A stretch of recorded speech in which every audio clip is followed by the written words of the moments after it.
যখন কোরআন হাদিসে পড়ি গীবত করলে জাহান্নাম, অহংকার করলে জাহান্নাম, হিংসা করলে জাহান্নাম, আমার সঙ্গে সঙ্গে মনে হয় আমার বিশ্ববিদ্যালয়ের অমুক স্যার ও আগে জাহান্নামে যাবে, ও খুব গীবত করে। অমুক পীর সাহেব ও আগে জাহান্নামে যাবে, ও খুব হিংসা করে।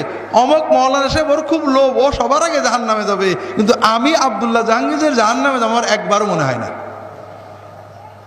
এটা একটা ভালো কোয়ালিটি না খারাপ কোয়ালিটি? এটা হলো ইমানের ক্যান্সার। মুমিন অন্যের গুনার চিন্তা করবে না, অন্যের গুনার চিন্তা করেছেন তো মরেছেন।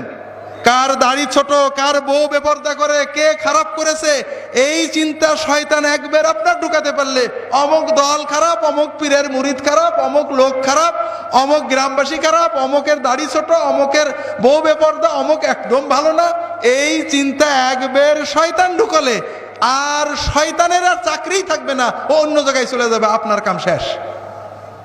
কারণ আপনি অন্যের গুনার বিচার করতে গেলে নিজের গুনাহগুলো আর মনে পড়বে না, নিজেকে খুব ভালো মনে হবে। কথা কি বুঝতে পেরেছেন?